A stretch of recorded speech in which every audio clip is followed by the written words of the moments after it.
நம்ம இன்னைக்கு கிளாஸ்ல ஜுடிஷியரி பத்தி பார்க்க போறோம்.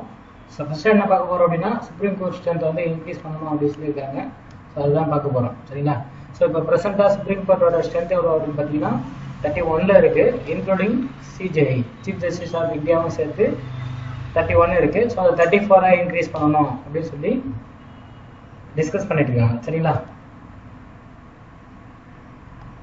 ரைட். ஸோ ஆர்டிகல் 124 என்ன சொல்லுது அப்படி பார்த்தீங்கன்னா இந்தியாவுக்குன்னு ஒரு சுப்ரீம் கோர்ட் இருக்கணும், சரிங்களா? அதில் சீஃப் ஜஸ்டிஸ் ஆஃப் இந்தியா இருக்கணும் அண்ட் அதர் ஜட்ஜஸ் இருக்கணும், சரிங்களா? ஸோ பார்லிமெண்ட் வந்து ப்ரெஸ்கிரைப் பண்ணுற வரைக்கும் சுப்ரீம் கோர்ட்டோட அதாவது அதர் ஜட்ஜஸ் சிஜே இல்லாமல் அதர் ஜட்ஜஸ் வந்து 7 ஜட்ஜஸ் இருக்கலாம் அப்படின்னு சொல்லி ஆர்டிகல் 124 சொல்லியிருக்கோம் கான்ஸ்டியூஷன் கமென்ஸ்மெண்ட் பண்ணுறப்ப, சரிங்களா?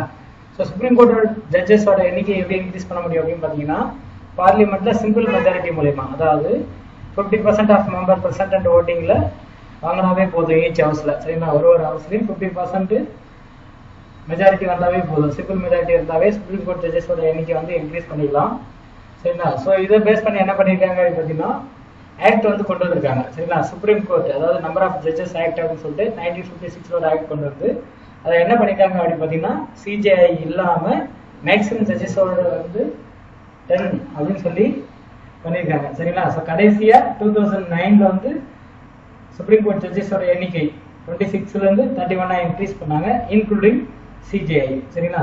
ஸோ இப்போ நம்ம சுப்ரீம் கோர்ட் எப்போ வந்துச்சு அப்படின்னா ஆப்ரேஷன் பார்த்தீங்கன்னா 26 ஜனவரி 1950 இருந்து, சரிங்களா? ஸோ ஃபர்ஸ்ட் சிட்டிங் நம்ம சுப்ரீம் கோர்ட்டோட ஃபர்ஸ்ட் சிட்டிங் எப்போ அப்படின்னு பார்த்தீங்கன்னா 28 ஜனவரி 1950, ரைட்? ஸோ ஹைகோர்ட் ஜட்ஜஸ் பொறுத்த வரைக்கும் எப்படி சார் இருக்கும் அப்படின்னு பார்த்தீங்கன்னா அந்த நம்பர் வந்து பிரசிடென்ட் வந்து ஒரு ஆர்டர் பேஸ் பண்ணி டிசைட் பண்ணியிருப்பாங்க, சரிங்களா? Under article 216.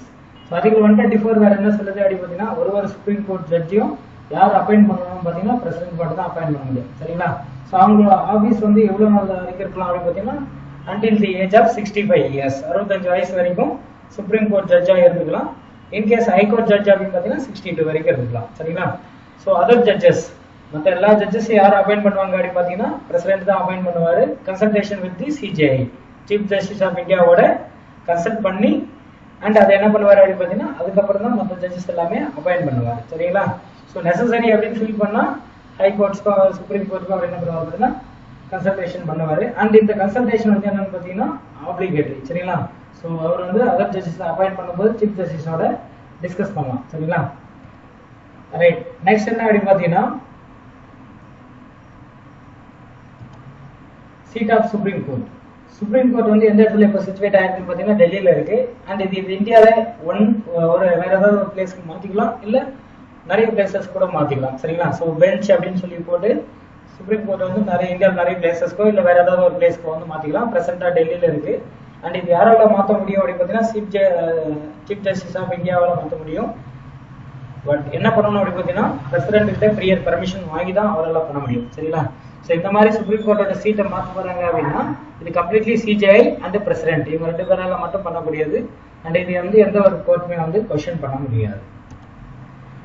நம்ம நெக்ஸ்ட் என்ன பார்க்க போறோம் அப்படின்னு பார்த்தீங்கன்னா கியூரேட்டிவ் பெட்டிஷன் பார்க்க போறோம், அதாவது ஆர்டிகல் 137, சரிங்களா? ஸோ நிர்பயா கேஸ்ல 2 கான்விக்ட்ஸ் வந்து அவங்களோட மர்சி பெட்டிஷனை வந்து பிரசிடென்ட் ரிஜெக்ட் பண்ணதுக்கு அப்புறம் அகைன் எங்களோட பெட்டிஷனை வந்து ரிவ்யூ பண்ணணும் அப்படின்னு சொல்லி பண்ணியிருந்தாங்க.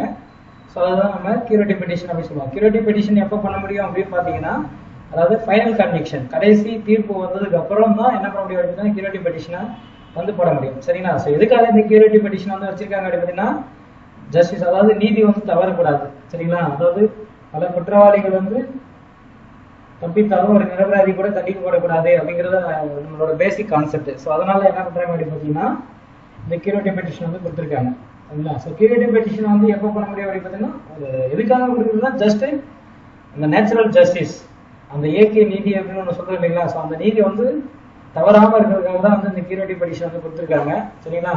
ஸோ ஒரு ஜட்ஜி வந்து பயாஸ்டா இருக்காரு, இல்லை என் சைடு வியூ வந்து அவர் கேட்கவே இல்லை, கன்விக்ட் சைடோட வியூ வந்து அவர் கன்சிடர் பண்ணவே இல்லை, ஜட்ஜி வந்து பயாஸ்டா இருக்காரு அப்படின்னா ஸோ பயாஸ்டா இருந்து ஒரு ஜட்மெண்ட்டை கொடுத்துட்டாரு அப்படின்னா நம்ம கியூரேட்டிவ் பெட்டிஷனுக்கு போகலாம், சரிங்களா? இது ரொம்ப ரேர். கியூரேட்டிவ் பெட்டிஷன் அப்படிங்கிறது சுப்ரீம் கோர்ட்ல ரொம்ப ரேர். ஸோ கியூரேட்டிவ் பெட்டிஷன் பண்றதுக்கு என்னென்ன பண்ணணும் அப்படின்னு பார்த்தீங்கன்னா ஒரு சீனியர் அட்வொகேட் இருந்து சர்டிபிகேஷன் வேணும், அதாவது அவர் பாயிண்ட் பண்ணுவார், சரிங்களா? ஜட்ஜ்மெண்ட்ல இருந்து எந்தெந்த பாயிண்ட் வந்து என்னென்ன விஷயங்களை வந்து ஜட்ஜோ இல்லை கோர்ட்டோ வந்து கன்சிடர் பண்ணல அப்படிங்கிற வந்து அவர் பாயிண்ட் பண்ணி ஒரு சீனியர் அட்வொகேட் வந்து சர்டிஃபை பண்ணணும். சரிங்களா? அதுக்கப்புறம் தான் நம்ம கியூரேட்டிவ் பெட்டிஷனுக்கே போக முடியும். அந்த கியூரேட்டிவ் பெட்டிஷனை உடனே அக்செப்ட் பண்ணிக்கவும் மாட்டாங்க. சரிங்களா? 3 சீனியர் மோஸ்ட் ஜட்ஜஸ்க்கு முன்னாடி அவங்க சொல்ற பாயிண்ட், அதாவது பாயிண்ட் அவுட் பண்றாங்க இல்லைங்களா, என்னென்ன உங்களோட பாயிண்ட் ஆஃப் வியூ வந்து கேட்கல அப்படின்றத வந்து கேட்பாங்க. ஸோ அது ரீசனபிளா இருந்தாலும் இந்த கியூரேட்டிவ் பெட்டிஷன் வந்து அக்செப்ட் பண்ணிப்பாங்க. ஸோ நெக்ஸ்ட் நம்ம என்ன படிக்க போறோம் அப்படின்னு பார்த்தீங்கன்னா சென்ட்ரல் ஸ்டேட் டிஸ்பியூட்ஸ். சரிங்களா? அண்ட் ஆர்டிகல் 131 இது சம்மந்தம் படிக்க போறோம். ஒரு மத்திய அரசுக்கும் மாநில அரசுக்கும் இடையில ஒரு டிஸ்பியூட், ஏதாவது ஒரு ப்ராப்ளம் வருது அப்படின்னா அது சம்மந்தமா படிக்க போறோம். ஸோ கேரளா தான் ஃபர்ஸ்ட் ஸ்டேட் இல்லைங்களா, அந்த சிட்டிசன்ஷிப் அமெண்ட்மெண்ட் ஆக்ட் அகேன்ஸ்டா சுப்ரீம் கோர்ட்ல வந்து சார்ஜ் பண்ணியிருக்காங்க. ஸோ அது சம்பந்தமா வந்து நம்ம ஆர்டிகல் 131 வந்து படிக்க போறோம். சரிங்களா? ஸோ அந்த ஆர்டிகல் 131 அப்படிங்கிறது என்ன அப்படின்னு பார்த்தீங்கன்னா சுப்ரீம் கோர்ட்டோட ஒரிஜினல் அண்ட் எக்ஸ்க்ளூசிவ் ஜுரிஸ்டிக்ஷன். சரிங்களா? சுப்ரீம் கோர்ட்டோட ஒரிஜினல் ஜுரிஸ்டிக்ஷன் அப்படின்னா என்ன பார்த்தீங்கன்னா கவர்மெண்ட்ஸ்க்கு நடுவில் ஏதாவது டிஸ்பியூட்ஸ் வந்துச்சுன்னா அதை தீர்க்கிறதா அதோட ஒரிஜினல் ஜுரிஸ்டிக்ஷன். ஸோ அதுதான் ஆர்டிகல் 131ல டிஃபைன் பண்ணியிருப்பாங்க. சரிங்களா? அதாவது யூனியன் வர்சஸ் ஸ்டேட், ஒரு பக்கம் மத்திய அரசு, இன்னொரு பக்கம் மாநில அரசு. சரிங்களா? ஒரு பக்கம் வந்து ஒரு மாநில அரசு, இன்னொரு பக்கம் வந்து பல மாநில அரசுகள். சரிங்களா? ஒரு பக்கம் மத்திய அரசு, அப்புறம் மாநில அரசு. சரிங்களா? இன்னொரு பக்கம் பார்த்தீங்கன்னா இன்னொரு மாநில அரசு இல்லது பல மாநில அரசுகள். ஸோ இந்த மாதிரி இந்த கவர்மெண்ட்ஸ்க்கு நடுவில் ரைஸ் ஆகிற இந்த டிஸ்பியூட்ஸ் வந்து தீர்க்கிறதுக்காக தான் இந்த ஆர்டிகல் 131 இருக்கு. அதாவது சுப்ரீம் கோர்ட்டோட ஒரிஜினல் ஜுரிஸ்டிக்ஷன் இருக்கு. சரிங்களா? அதாவது என்ன பார்த்தீங்கன்னா ஒரு இண்டிவிஜுவலோட ஃபண்டமெண்டல் ரைட்ஸ், நம்மளோட ஃபண்டமெண்டல் ரைட்ஸ் வந்து பாதிக்கப்பட்டால் நம்ம என்ன பண்றோம் அப்படின்னு டைரக்டா ஆர்டிகல் 32 யூஸ் பண்ணி சுப்ரீம் கோர்ட்ல வந்து ஃபண்டமெண்டல் ரைட்ஸ் வந்து வயலேட் ஆயிடுச்சு அப்படின்னு சொல்லி போடுவோம். ஸோ அதே மாதிரி கவர்மெண்ட்ஸுக்குன்னு சில பவர்ஸ்லாம் இருக்கும் இல்லைங்களா? ஸோ சென்ட்ரல் கவர்மெண்டா இருந்தாலும் இல்லை ஸ்டேட் கவர்மெண்டா இருந்தாலும் அவங்களோட பவர் அப்படின்னு ஒன்று இருக்கு. ஸோ அந்த பவர் வந்து பாதிக்கப்படுது அப்படின்னு அவங்க ஃபீல் பண்ணாங்க அப்படின்னா அவங்க ஆர்டிகல் 131 யூஸ் பண்ணி சுப்ரீம் கோர்ட்டுக்கு டைரக்டா சார்ஜ் பண்ணுவாங்க. சரிங்களா? ரைட். ஸோ இந்த ஆர்டிகல் 131 வந்து எக்ஸ்க்ளூசிவ் ஜுரிஸ்டிக்ஷன் ஒன்லி வந்து என்ன ஆகும் பார்த்தீங்கன்னா இந்த கவர்மெண்ட்ஸ்க்கு நடுவில் வர பிரச்சனை plus president and vice president election. So அவங்களோட எலெக்ஷன்ல ஏதாவது டிஸ்பியூட்ஸ் வந்து ரைஸ் ஆயிடுச்சுன்னா அப்போ சுப்ரீம் கோர்ட்டோட டிசிஷன் தான் ஃபைனல் அப்படிங்கிறது நமக்கு தெரியும். சரிங்களா?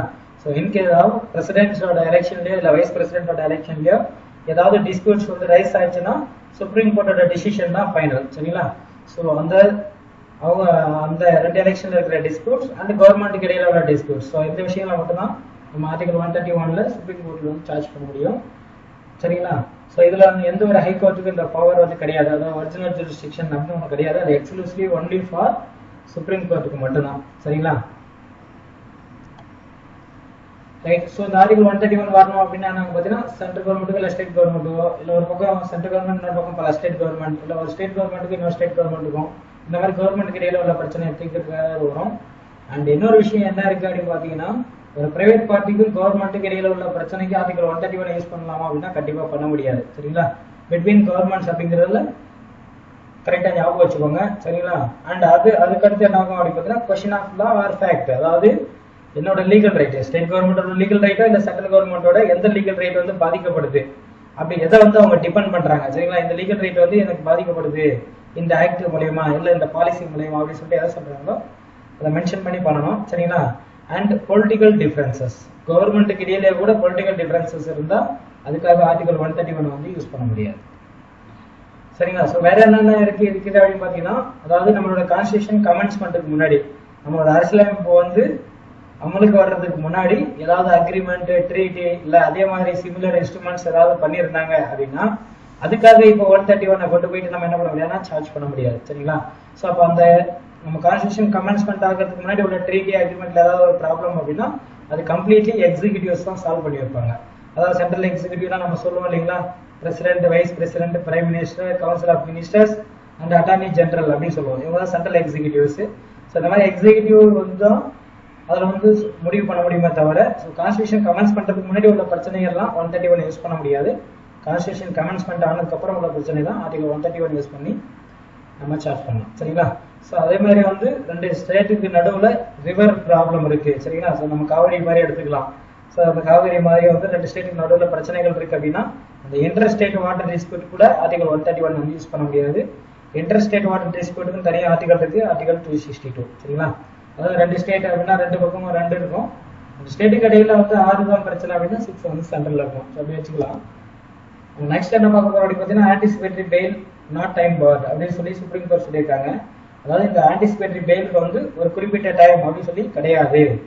அந்த ட்ரையல் சரிங்களா, அந்த கேஸ் முடிகிற வரைக்குமே அந்த ஆன்டிசிபேட்டரி பெயில் வந்து ஒன்ஸ் வாங்கிட்டாங்க அப்படின்னா அதோட டைம் வந்து எக்ஸ்டெண்ட் ஆகிட்டே போகும் அந்த ட்ரையல் முடிகிற வரைக்கும் அப்படின்னு சொல்லி சுப்ரீம் கோர்ட் வந்து ஜட்ஜ்மெண்ட் கொடுத்துருக்காங்க சரிங்களா. ஸோ இந்த ஆன்டிசிபேட்டரி பெயில் அப்படிங்கிறது எங்கே வருது அப்படின்னு சிஆர்பிசியில் செக்ஷன் 438 வருது சரிங்களா. ஸோ அந்த ஆன்டிசிபேட்டரி பெயில் அப்படின்றது எப்போ வாங்குவாங்க அப்படின்னு பார்த்தீங்கன்னா ஒரு பர்சன் வந்து நான் பெயிலபிள் கேஸ், அதாவது ஜாமீன்ல வெளிவர முடியாத கேஸ்ல வந்து நம்ம வந்து அரெஸ்ட் பண்ண போறாங்க சரிங்களா, இல்ல அதுல வந்து நம்ம வந்து குற்றம் சாட்ட போறாங்க, இந்த மாதிரி நம்ம ஒன்று பண்ணிட்டோம் அப்படின்னு சொல்லிட்டு பண்ண போறாங்க அப்படின்னா அவர் வந்து பிலீவ் சரிங்களா, அவர் வந்து அந்த மாதிரி நம்மளை அரெஸ்ட் பண்ண போறாங்க அது சார்ஜஸ் இருக்குன்னு நினைச்சாரு அப்படின்னா அவர் வந்து இந்த ஆன்டிசிபேட்டரி பெயில் வந்து அப்ளை பண்ணலாம் சரிங்களா. ஏதாவது ஒரு ஹை கோர்ட்லயோ இல்லை செஷன் கோர்ட்லயோ ஏதாவது கோர்ட்லயோ வந்து அவர் இந்த ஆன்டிசிபேட்டரி பெயில் வந்து வாங்கிக்கலாம் ரைட். நான் பெயிலபிள் அஃபென்ஸ் அப்படின்னா என்ன அப்படின்னு பார்த்தீங்கன்னா ஒரு பர்சன் வந்து அக்யூஸ் பண்றாங்க நான் பெயிலபிள் அஃபென்ஸ் அப்படின்னா அவர் கண்டிப்பா பெயில் வந்து என்ன பண்ணுவாங்க grant only granted by the court சரிங்களா. கோர்ட்டுக்கு மூலமா தான் அவருக்கு வந்து பெயில் வந்து கொடுக்க முடியும் சரிங்களா. எந்த ஒரு இண்டிவிஜுவல் ஆஃபீஸராக அவருக்கு வந்து பெயில் கொடுக்க முடியாது. ஸோ அதே மாதிரி வந்து இந்த பெயில் கேட்டு அப்ளை பண்றாங்க அப்படின்னா அதுவும் கோர்ட்டுக்கு முன்னாடி தான் பண்ண முடியும் சரிங்களா. ஸோ அந்த மாதிரி கேசஸ் தான் நம்ம என்ன சொல்லுவோம்னா நான் பெயிலபிள் அஃபென்ஸ் சொல்லுவோம் ரைட். ஸோ நம்ம நெக்ஸ்ட் பார்க்கலாம். Andhra gets new high court at Amaravati சரிங்களா. ஸோ இது வரைக்கும் ஆந்திரா அண்ட் தெலுங்கானா ரெண்டு பேரும் ஹைதராபாத்தில் உள்ள ஹைகோர்ட்டே வந்து அதுதான் அவங்களுக்கு ஹைகோர்ட் ஆரம்பிச்சு ரெண்டு ஸ்டேட்டுக்கும். ஸோ இப்போ ஆந்திராவுக்குன்னு தனி ஹைகோர்ட் வந்து அமராவதியில் கொடுத்துருக்காங்க சரிங்களா. ஸோ அப்போ ஹைதராபாத்தில் உள்ள ஹைகோர்ட் இனிமேல் தெலுங்கானாவுக்கு மட்டும் அப்படின்ற மாதிரி இருக்கும் சரிங்களா. ஸோ இந்த ஹைகோர்ட் ஃபார் தெலுங்கானா அப்படிங்கிறது 25th ஹைகோர்ட், இந்தியாவில் வந்து 25வது ஹைகோர்ட். அது சில ஸ்டேட்ஸ் அண்ட் யூனியன் டெரிட்டரிஸ் என்ன பண்ணுவாங்க பார்த்தீங்கன்னா ஒரு காமன் ஹைகோர்ட் வந்து அவங்க யூஸ் பண்ணிப்பாங்க சரிங்களா. ஸோ அது பார்க்கலாம். இப்போ கொல்கத்தா ஹைகோர்ட் பார்த்தீங்கன்னா west Bengal and Andaman and Nicobar islands இது ரெண்டுத்துக்கு அது காமன் ஹைகோர்ட். அதோட சீட் பார்த்தீங்கன்னா கொல்கத்தாவில் இருக்கு அண்ட் அதோட பெஞ்ச் போர்ட் பிளேயர்ல இருக்கு சரிங்களா. கொல்கத்தா ஹைகோர்ட் தான் இந்தியாவிலே ஓல்டஸ்ட் ஹைகோர்ட் அது நல்லா ஞாபகம் வச்சுக்கோங்க. அடுத்து சென்னை ஹைகோர்ட் சரிங்களா. ஸோ சென்னை ஹைகோர்ட் வந்து இப்போதான் நேம் சேஞ்ச் பண்ணாங்க, Madras high court Chennai high court name change பண்ணியிருக்காங்க. இது வந்து புதுச்சேரி அந்த யூனியன் டெரிட்டரிக்கு அண்ட் தமிழ்நாடு இந்த ரெண்டு ஸ்டேட்டுக்கும். அண்ட் இதோட சீட் பார்த்தீங்கன்னா சென்னையில் இருக்கு, இதோட பெஞ்ச் பார்த்தீங்கன்னா அதாவது கிளை பார்த்தீங்கன்னா மதுரையில் இருக்கு சரிங்களா. நெக்ஸ்ட் மும்பை ஹைகோர்ட் கோவா ஸ்டேட்டுக்கும் மகாராஷ்டிரா ஸ்டேட்டுக்கும் சரிங்களா. அண்ட் ரீசெண்டாக மெர்ஜ் பண்ணாங்க இல்லையா தாத்ரா நாகர் ஹவேலி அண்ட் டாமன் அண்ட் டையூ, இது ரெண்டு தனித்தனி யூனியன் டெரிட்டரியா இருந்துச்சு முன்னாடி, இப்போ இது ரெண்டையும் ஒரே யூனியன் டெரிட்டரியா மெர்ஜ் பண்ணாங்க. ஸோ அப்போ அந்த ஒரு யூனியன் டெரிட்டரி இந்த ரெண்டு ஸ்டேட் இது ரெண்டுத்துக்கும் மும்பை ஹைகோர்ட் தான். இதோட சீட் பார்த்தீங்கன்னா மும்பையில் இருக்கு, பெஞ்ச் பார்த்தீங்கன்னா அவுரங்காபாத் நாக்பூர் பனாஜி 3 இடத்துல இருக்கு பெஞ்ச் சரிங்களா. நெக்ஸ்ட் வந்து பஞ்சாப் அண்ட் ஹரியானா ஹைகோர்ட், இது வந்து பஞ்சாப் அண்ட் ஹரியானா ரெண்டு ஸ்டேட் பிளஸ் சண்டிகார் அப்படிங்கிற யூனியன் டெரிட்டரி. ஸோ இது மூணுத்துக்கு இது காமன் ஹைகோர்ட். இதோட சீட் பார்த்தீங்கன்னா சண்டிகார்ல இருக்கு, இதுக்கு எந்த ஒரு பெஞ்சும் இல்லை சரி. நெக்ஸ்ட் வந்து கவுஹாட்டி ஹைகோர்ட். கவுஹாட்டி ஹைகோர்ட் வந்து அருணாச்சல் பிரதேஷ், அஸ்ஸாம், மிசோரம் அண்ட் நாகாலாந்து இந்த 4 ஸ்டேட்டுக்கு காமன் ஹைகோர்ட் அது. அண்ட் அதோட சீட் பார்த்தீங்கன்னா கவுஹாட்டியில் இருக்கு. அண்ட் பெஞ்ச் பார்த்தீங்கன்னா ஐஸ்வால், இட்டாநகர், கோஹிமா 3 பெஞ்ச் இருக்கு அதுக்கும் சரிங்களா. நெக்ஸ்ட் வந்து பார்த்தீங்கன்னா Jammu and Kashmir high court. So இது வந்து என்ன பண்ணுறது இப்போ ரீசெண்டாக கிரியேட் பண்ண ஜம்மு அண்ட் காஷ்மீர், லடாக் இந்த ரெண்டு யூனியன் டெரிட்டரிக்கும் இதுதான் காமன் ஹைகோர்ட். அது இதோட சீட் பார்த்தீங்கன்னா ஸ்ரீநகர் அண்ட் ஜம்மு சரிங்களா. ஸோ நெக்ஸ்ட் வந்து என்ன பார்த்தீங்கன்னா new Delhi international arbitration centre act 2019 சரிங்களா. ஸோ இந்த new Delhi international arbitration centre அப்படிங்கிறது ஆர்பிட்ரேஷன் அப்படிங்கிறது பிரச்சனை டிஸ்பியூட்ஸ் சரிங்களா. என்ன மாதிரி டிஸ்பியூட்ஸ் அப்படின்னு பார்த்தீங்கன்னா domestic and international commercial disputes. So commercial சம்பந்தப்பட்ட டிஸ்பியூட்ஸ் வந்து சால்வ் பண்றதுக்காக இப்படி ஒரு சென்டர் வந்து ஸ்டார்ட் பண்ணியிருக்காங்க சரிங்களா. ஸோ கோர்ட்டுக்கு போகாம இங்கேயே சால்வ் பண்ணிக்கலாம். எக்ஸ்பர்ட்ஸ் சரிங்களா, காமர்ஸ் சம்பந்தப்பட்டவங்க இல்லை இந்த மாதிரி ஆர்பிட்ரேஷன் சம்பந்தப்பட்ட ஸ்பெஷலிஸ்ட் எல்லாமே அப்பாயிண்ட் பண்ணி ஸோ அந்த கேசஸ் எல்லாமே இங்கேயே சால்வ் பண்ணிக்கலாம் அப்படிங்கிறதுக்காக இது ஸ்டார்ட் பண்ணியிருக்கிறதுனால இது ஒரு நேஷனல் இம்பார்ட்டன்ஸ் சரிங்களா, ஒரு தேசிய முக்கியத்துவம் வாய்ந்த இன்ஸ்டிடியூஷனாக கருதப்படுது சரிங்களா.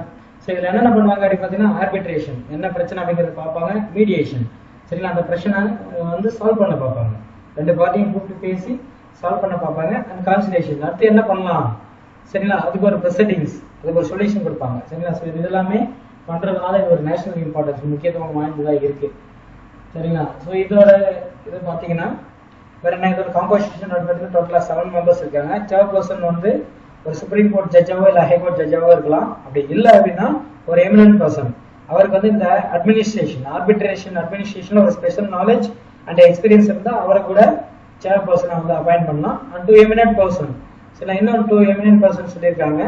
எதிராக பார்த்தீங்கன்னா அவங்களுக்கு சப்ஸ்டன்ஷியல் நாலேஜ் அண்ட் எக்ஸ்பீரியன்ஸ் வந்து இந்த ஆர்பிட்ரேஷன்ல இருக்கிற இன்னும் 2 பேரை வந்து மெம்பரா போட்டிருக்காங்க. அடுத்து 3 எக்ஸ் அஃபிஷியோ மெம்பர்ஸ். சரிங்களா, அதாவது ஒரு நாமினி வந்து மினிஸ்ட்ரி ஆஃப் ஃபினான்ஸ் சார்பா வந்து ஒருத்தரை நாமினேட் பண்ணுவாங்க. மீதி 2 பேர்ல யாரு பார்த்தீங்கன்னா ஒருத்தர் வந்து சீஃப் எக்ஸிகியூட்டிவ் ஆஃபீஸரா இருப்பாரு. சரிங்களா, அவர் தான் டே டு டே அட்மினிஸ்ட்ரேஷன் வந்து பார்த்துப்பாரு. சிஇஓ சீஃப் எக்ஸிகியூட்டிவ் ஆஃபீஸர் தான் டே டு டே அட்மினிஸ்ட்ரேஷன் வந்து பார்த்துப்பாரு. அந்த கடைசியா என்ன பார்த்தீங்கன்னா ஒரு ரெப்ரசன்டேட்டிவ். சரிங்களா, காமர்ஸ் அண்ட் இண்டஸ்ட்ரி சார்பா ஒரு ரெப்ரசன்டேட்டிவ். இவர் வந்து பார்ட் டைம் மெம்பரா வந்து அப்பாயின்ட் பண்ணிப்பாங்க. சரிங்களா, ரொட்டேஷனல் பேசிஸ்ல. ரைட், இவங்களோட டேர்ம் அண்ட் சூப்பர் அனிவேஷன் பார்த்தீங்கன்னா சேர்பர்சன் வந்து 70 வயசு வரைக்கும் அந்த போஸ்டிங்ல இருக்கலாம். அண்ட் மெம்பர்ஸ்க்கு வந்து 67 இயர்ஸ் வரைக்கும் அந்த போஸ்டிங்ல இருக்கலாம். சரிங்களா, ஸோ இன்கேஸ் அவங்க வந்து ஏஜ் இன்னும் கம்ப்ளீட் ஆகலை அப்படின்னா அகைன் அவங்க மறுபடியும் என்ன பண்ணலாம் அப்படின்னா ரீஅப்பாயின்மெண்ட் கூட பண்ணலாம் அந்த ஏஜ் அட்டைன் பண்ற வரைக்கும். ஸோ இதோட அப்ஜெக்டிவ்ஸ் என்ன அப்படின்னு பார்த்தீங்கன்னா இந்த ப்ராப்ளத்தை வந்து ஐடென்டிஃபை பண்றது, அந்த ப்ராப்ளம் எப்படி சால்வ் பண்ணணும் அப்படிங்கிற சம்பந்தமா ட்ரைனிங் கொடுக்கறது, கான்ஃபரன்சஸ் பண்றது. சரிங்களா, ஒரு ஆல்டர்னேட் டிஸ்பியூட் வந்துருச்சு அப்படின்னு பார்த்தீங்கன்னா அதுக்கு எப்படி ரெசல்யூஷன், சரிங்களா, அது எப்படி முடிவு கொண்டு வர்றது, அந்த ஆர்பிட்ரேஷன் எப்படி கொண்டு போகணும், எப்படி மீடியேஷன் பண்ணணும். சரிங்களா, இதெல்லாம் வந்து டிஸ்கஸ் பண்றது. இது வந்து டைம்லி அண்ட் காஸ்ட் எஃபெக்டிவ் மேனர்ல அதுக்கான ஒரு சொல்யூஷன் கொடுக்கறது. சரிங்களா, அண்ட் இந்த ஃபீல்டில் அதாவது இந்த ஆல்டர்னேட் டிஸ்பியூட் ரெசல்யூஷன் ஃபீல்டில் வந்து ஸ்டடீஸை வந்து ப்ரமோட் பண்றது. இதெல்லாம் இவங்களோட ஃபங்க்ஷன்ஸ். இவங்களோட ஃபினான்ஸ் அண்ட் ஆடிட், அதாவது கவர்மெண்ட் இவங்களுக்குன்னு ஒதுக்குற நிதி அண்ட் இவங்க கலெக்ட் பண்ற ஃபீஸ், ஃபைன், சம்திங். ஸோ இந்த மாதிரி அக்கௌண்ட்ஸ் எல்லாமே யார் ஆடிட் பண்ணுவாங்க அப்படின்னு பார்த்தீங்கன்னா controller and auditor general of India, CAG தான் வந்து பண்ணுவாரு. சரிங்களா, ரைட். ஸோ இந்த ஆர்பிட்ரேஷன் இவங்க கொடுக்குற ஜட்மெண்ட் என்ன அப்படின்னு பார்த்தீங்கன்னா 2 பார்ட்டிஸ், அதாவது 2 பார்ட்டிக்கு இடையில வந்து டிஸ்பியூட் வருது அப்படின்னா இவங்க கொடுக்குற அந்த தீர்ப்பு வந்து 2 பேர் மேலேயும் கண்டிப்பா பைண்ட் ஆகும். சரிங்களா, போத் சைட்ஸும் பைண்ட் ஆகும் and enforceable in courts also. Right, so நம்ம நெக்ஸ்ட் என்ன படிக்க போறோம் அப்படின்னு பார்த்தீங்கன்னா கிரிமினல் லா ரீஃபார்ம். சரிங்களா, இந்தியன் பீனல் கோடு இதை வந்து ரீஃபார்ம் பண்ணலாமா அப்படின்னு சொல்லிட்டு மினிஸ்டர் ஆஃப் ஹோம் அஃபேர்ஸ் என்ன பண்ணிருக்காங்க அப்படின்னா ஸ்டேட் கவர்மெண்ட்ஸ் கிட்ட இருந்து சஜஷன்ஸ் கேட்டிருக்காங்க. சரிங்களா, இந்த இந்தியன் பீனல் கோடை ரீஃபார்ம் பண்றது சம்பந்தமா சஜஷன் கேட்டிருக்காங்க. இந்த இந்தியன் பீனல் கோட் அப்படிங்கிறது என்ன பார்த்தீங்கன்னா இதுதான் நம்மளோட அஃபிஷியல் கிரிமினல் கோடு. சரிங்களா, இந்தியாவோட அஃபிஷியல் கிரிமினல் கோடு அண்ட் ரொம்ப காம்ப்ரஹென்சிவான கோடும் கூட. சரிங்களா, ஸோ எல்லா கிரிமினல் லாவையும் கவர் பண்ற ஒரு காம்ப்ரஹென்சிவான கோடு இது. அண்ட் இந்த கோடை எப்போ டிராஃப்ட் பண்ணாங்க அப்படின்னா 1860 டிராஃப்ட் பண்ணாங்க, based on the recommendations of first law commission. சரிங்களா, இந்தியாவோட ஃபர்ஸ்ட் லா கமிஷன் எப்போ எஸ்டாப்ளிஷ் பண்ணாங்கன்னா 1834. அதுக்கு சேர்மனா யார் இருந்தது அப்படின்னு பார்த்தீங்கன்னா மெக்காலே. சரிங்களா, மெக்காலேயோட சேர்மன்ஷிப் கீழே 1834 எஸ்டாப்ளிஷ் பண்ணியிருப்பாங்க. அந்த ஃபர்ஸ்ட் லா கமிஷனை எஸ்டாப்ளிஷ் பண்ண சொன்னது எதுன்னு பார்த்தீங்கன்னா சார்ட்டர் ஆக்ட் ஆஃப் 1833. சரிங்களா, ஸோ இது எப்போ ஃபோர்ஸ் வந்துச்சு இந்தியன் பீனல் கோட் அப்படின்னு பார்த்தீங்கன்னா 1862 இருந்து, அதாவது பிரிட்டிஷ் கவர்மெண்ட் இருக்கும்போதே அமலுக்கு வந்துருச்சு. சரிங்களா, ஸோ இது வந்து என்ன ஆகும் பார்த்தீங்கன்னா அப்போ அமலுக்கு வந்தாலும் பிரின்ஸ்லி ஸ்டேட்ஸ் வந்து இது வந்து அப்ளிகபிள் கிடையாது. சரிங்களா, ஏன் அப்படின்னு பார்த்தீங்கன்னா பிரின்ஸ்லி ஸ்டேட்ஸ்க்குன்னு அதாவது அரசர்கள் ஆண்ட பகுதிக்குன்னு தனியாக கோர்ட்ஸ் இருந்தது, அவங்களுக்காக தனி லீகல் சிஸ்டமும் வச்சிருந்தாங்க அன்டில் 1940 வரைக்கும். சரிங்களா, ஸோ அவங்களுக்கு வந்து இது அப்ளிகபிள் கிடையாது. மற்றபடி பிரிட்டிஷுக்கு டைரக்டா கண்ட்ரோல் வந்த பிரான்சஸ்ல எல்லாமே ஐபிசி இருந்தது. சரிங்களா, ஸோ சில கீ செக்ஷன்ஸ் பார்க்கலாம். நியூஸ்ல வந்தது இந்த ஐபிசியில் செக்ஷன் 124A. இது என்ன அப்படின்னு பார்த்தீங்கன்னா sedition against the state. That means கவர்மெண்ட்டையோ இல்லை கவர்மெண்ட் பாலிசிஸையோ வந்து நம்ம ரொம்ப கேவலமா அந்த மீம்ஸ்லாம் கிரியேட் பண்றாங்க இல்லையா, அந்த மாதிரி பண்றது எல்லாமே வந்து இந்த செக்ஷன் 124க்கு ஆக்ஷன் எடுத்திருப்பாங்க. சரிங்களா, நெக்ஸ்ட் வந்து செக்ஷன் 149. இது என்ன அப்படின்னு பார்த்தீங்கன்னா ஒரு பொது இடத்துல வந்து தேவையில்லாமல் கூடுறது. சரிங்களா, அந்த ஒரு அஃபென்ஸ் வந்து பண்றது. சரிங்களா, ஒரு காமன் ஆப்ஜெக்ட் ஒரு பொது சின்னம்னு ஒன்று இருந்துச்சுன்னா அதை சேதப்படுத்துறது. ஸோ இதெல்லாமே வந்து செக்ஷன் 149 கீழே வந்துடும். அடுத்து செக்ஷன் 295A. இது என்ன அப்படின்னு பார்த்தீங்கன்னா ரிலிஜியஸ் ஃபீலிங்ஸ். ஒருத்தரோட ரிலிஜியஸ் ஃபீலிங்ஸை வந்து ரொம்ப கேவலமா பேசுறது, இல்லை அவங்களோட ரிலிஜியஸ் பிலீஃப்ஸ் அவங்களோட மத நம்பிக்கைகளை வந்து இன்சல்ட் பண்றது. ஸோ அந்த மாதிரி விஷயங்களுக்கு அகேன்ஸ்டான கேஸ் எல்லாமே செக்ஷன் 295A கீழே வரும். செக்ஷன் 499 அண்ட் 500 இது என்ன அப்படின்னு பார்த்தீங்கன்னா கிரிமினல் டெஃபமேஷன். டெஃபமேஷன் அப்படின்னா மான நஷ்ட வழக்கு கேள்விப்பட்டிருப்பீங்கன்னு நினைக்கிறேன். சரிங்களா, ஸோ அது சம்மந்தப்பட்ட செக்ஷன் இது ரெண்டும். நெக்ஸ்ட் என்ன நம்ம பார்க்க போறோம் அப்படின்னு பார்த்தீங்கன்னா national investigation agency amendment act 2019. So NIA அப்படின்னு ஷார்ட்டா சொல்லுவாங்க. இந்த என்ஐஏ வந்து இப்போ ரீசெண்டா கேரளா அந்த தங்க கடத்தல் கேஸ் எல்லாம் ஹேண்டில் பண்ணிட்டு இருக்காங்க. சரிங்களா, ஸோ ஆக்சுவலா என்ஐஏ எதுக்காக ஸ்டார்ட் பண்ணாங்க, இந்த என்ஐஏ ஆக்ட் ஏன் 2008 கொண்டு வந்தாங்க அப்படின்னா இதுதான் இந்தியாவோட பிரீமியர் கவுண்டர் டெரர் ஏஜென்சி. அதாவது டெரரிசம் அகைன்ஸ்டா இருக்கிற ஒரு ஏஜென்சி அப்படின்னா என்ஐஏ தான். ஸோ இவங்க தான் இன்வெஸ்டிகேட் பண்ணிட்டு இருக்காங்க. இதை ஃபர்ஸ்ட் எப்போ இன்ட்ரடியூஸ் பண்ணாங்க பார்த்தீங்கன்னா அப்போ 2008 ஹோம் மினிஸ்டர் இருந்த திரு பி சிதம்பரம், சரிங்களா, அவர் கொண்டு வந்தாரு 26/11 நவம்பர் 26 மும்பை டெரர் அட்டாக் நடந்தது இல்லைங்களா. ஸோ அப்போதான் இது பார்லிமெண்ட்ல பாஸ் பண்ணி ரொம்ப வெரி லிட்டில் ஆப்போசிஷன், ஆல்மோஸ்ட் எல்லாருமே சப்போர்ட் பண்ணாங்க இந்த என்ஐஏ வந்து ஸ்டார்ட் பண்றதுக்காக, சரிங்களா. ஸோ இந்த என்ஐஏ ஒரிஜினலா எதுக்காக பண்றது பார்த்தீங்கன்னா ஒன்லி, அதாவது இருக்கிறதுலே சிபிஐ அண்ட் அதர் மற்ற எல்லா ஆர்கனைசேஷன் படி ஒன்லி இந்த ஃபெடரல் ஏஜென்சி, இந்த கூட்டாட்சிக்கு ஏற்ற மாதிரி இருக்கிற ஒரே ஒரு ஏஜென்சி அப்படின்னு பார்த்தீங்கன்னா இந்த என்ஐஏ தான் சொல்லுவாங்க, சரிங்களா. நம்ம நாட்டிலேயே வந்து ஃபெடரல் இந்த கூட்டாட்சி அப்படிங்கிறதுக்கு எக்ஸாம்பிள் இருக்கிற ஒரு ஏஜென்சி இந்த என்ஐஏ தான் அப்படின்னு சொல்லுவாங்க. நாட் சிபிஐ கூட அந்த அளவுக்கு கிடையாது அப்படின்னு சொல்லிட்டு. ஸோ ஃபார் எக்ஸாம்பிள் அமெரிக்காவில் வந்து FBI அப்படிங்கிறது ரொம்ப ரொம்ப ஃபேமஸ், அதுக்கு ஈக்குவலாக வந்து நம்மளோட என்ஐஏ வந்து சொல்லுவாங்க. அண்ட் மோர் பவர்ஃபுல் தான் சிபிஐ, சரிங்களா. சிபிஐ விட ரொம்ப பவர்ஃபுல்லான ஏஜென்சி இந்த என்ஐஏ. ஸோ ஆரம்பத்தில் என்ஐஏக்கு வந்து என்ன பவர்ஸ் கொடுத்துருக்காங்க பார்த்தீங்கன்னா சிவமோட்டோ பவர்ஸ். சிவமோட்டோ பவர்ஸ் அப்படின்னு பார்த்தீங்கன்னா யாரும் போய் கேஸ் கொடுக்கணும்னு அவசியம் இல்லை, அவங்களாவே தானே என்ன பண்ணலாம் அப்படின்னு பார்த்தீங்கன்னா டெரர் ஆக்டிவிட்டிஸ் எனி பார்ட், இந்தியாவில் எந்த பார்ட்ல இருந்தாலும் கேஸ் வந்து ரிஜிஸ்டர் பண்ணலாம், சரிங்களா. அண்ட் எந்த ஸ்டேட்லையும் வித்தவுட் பெர்மிஷன், அந்த ஸ்டேட் கவர்மெண்டோட பெர்மிஷன் எல்லாமே இன்வெஸ்டிகேட் பண்ணலாம் அண்ட் அரெஸ்ட் கூட பண்ணலாம், சரிங்களா. ஒன்லி டெரர் ஆக்டிவிட்டிஸ்ல ஈடுபட்டவங்க மட்டும் தான் இந்த மாதிரி பண்ண முடியும். ஸோ அந்த அளவுக்கு சுயமட்ட பவர் அவங்களே, சரிங்களா. யாராவது கேஸ் கொடுக்கணும் இல்லை எதுவும் பண்ணணும் அப்படின்னு சொல்லிட்டு எதுவும் கிடையாது. அவங்க எந்த ஸ்டேட்ல வேணாலும் எப்போ வேணாலும் என்டர் ஆகலாம் அண்ட் யாரை வேணாலும் இன்வெஸ்டிகேட் பண்ணலாம் அண்ட் யாரை வேணாலும் அரெஸ்ட் பண்ணலாம், சரிங்களா. ஸோ இப்போ என்ன சேஞ்சஸ் கொண்டு வந்திருக்காங்க அப்படின்னு பார்த்தீங்கன்னா ஒரு 3 மேஜர் சேஞ்சஸ் கொண்டு வந்திருக்காங்க. நம்ம ஒன்றா பார்ப்போம். ஃபர்ஸ்ட் என்ன சொல்லியிருக்காங்க பார்த்தீங்கன்னா டைப் ஆஃப் அஃபென்சஸ், சரிங்களா. என்ஐஏ வந்து என்னென்ன கேஸ்ல வந்து அவங்க இன்வெஸ்டிகேட் பண்ணலாம் அண்ட் என்னென்ன கேஸ்ல வந்து அவங்க வந்து ப்ராசிக்யூட் பண்ணலாம் அப்படின்னு சொல்லிட்டு இப்போ சேஞ்சஸ் பண்ணியிருக்காங்க. ஸோ ஒரிஜினலாக பார்த்தீங்க அப்படின்னா ஒன்லி டெரரிசம் ஆக்டிவிட்டிஸ்க்கு மட்டும் தான் இவங்க கொண்டு வந்தாங்க. பட் இப்போ வந்து என்ன பண்ணியிருக்காங்க அப்படின்னு பார்த்தீங்கன்னா atomic energy act 1962, unlawful activities prevention act 1967, சரிங்களா. ஸோ இது எல்லாமே வந்து அவங்களுக்கு இதை வந்து வரும். ஸோ இவங்க இந்த ஏரியாவில் வந்து இன்வெஸ்டிகேட் பண்ணலாம் அப்படின்னு சொல்றாங்க. அதாவது ரிலேட்டட் டு ஹியூமன் டிராஃபிக்கிங், கடத்துறது, சரிங்களா. கான்ஃபிடென்ட் கரன்சி, கலர் நோட் அடிக்கிறது, இல்லை manufacture or sale of prohibited arms, தடை செய்யப்பட்ட ஆயுதங்களை வந்து உற்பத்தி பண்றது இல்லை அதை விற்கிறது, சரிங்களா. சைபர் டெரரிசம், ஸோ சைபர் டெரரிசம் கண்டிப்பாக உங்களுக்கு தெரியும். And offences under explosive substances act, சரிங்களா. அந்த வெடிபொருட்கள்லாம் இருக்கு இல்லையா, அந்த ஆக்ட் கீழே வர குற்றங்கள், சரிங்களா. இது எல்லாமே வந்து என்ஐஏ வந்து விசாரிக்கலாம் அப்படின்னு சொல்லி இப்போ சேஞ்ச் பண்ணி பவர் கொடுத்துருக்காங்க. அண்ட் இந்த என்ஐஏயோட ஜூரிஸ்டிக்ஷன், சரிங்களா. ஒரிஜினலாக வந்து 2008 என்ன சொல்லியிருப்பாங்க அப்படின்னு பார்த்தீங்கன்னா அக்ராஸ் த கண்ட்ரி, சரிங்களா. இந்த இந்தியாவுக்குள்ள அவங்க எந்த ஸ்டேட்ல வேணாலும் போகலாம், எந்த ஏரியாவில் வேணாலும் விசாரிக்கலாம், எந்த ஏரியாவில் யாரை வேணாலும் அரெஸ்ட் பண்ணலாம் அப்படின்னு தான் இருந்தது, வித்தவுட் ஸ்டேட் கவர்மெண்ட் பர்மிஷன் அப்படின்னு. ஸோ இப்போ என்ன சொல்லியிருக்காங்க அப்படின்னு பார்த்தீங்கன்னா ஆல்சோ, அதாவது offences out side India, international லெவலில் கூட ஏதாவது ஒரு அஃபென்சஸ் இருந்துச்சு அப்படின்னா அங்கே கூட இந்த என்ஐஏ வந்து விசாரிக்கலாம் அப்படின்னு சொல்லியிருக்காங்க. அண்ட் இந்த என்ஐஏயோட ஜூரிஸ்டிக்ஷன் அவுட் சைடு இந்தியா அப்படிங்கிறது இன்டர்நேஷனல் ட்ரீட்டிஸ் அண்ட் அந்த பர்டிகுலர் கண்ட்ரி, எந்த கண்ட்ரியில் அந்த அஃபென்ஸ் நடந்ததா சொல்றாங்களோ அந்த பர்டிகுலர் கண்ட்ரியோட டொமஸ்டிக் லாஸ்க்கும் சப்ஜெக்ட் ஆகும், சரிங்களா. அதுக்கு உட்பட்டு தான் என்ன பண்ண முடியும் அப்படின்னு இவங்களோட இன்டர்நேஷனல் லெவலில் இன்வெஸ்டிகேட் பண்ண முடியும்.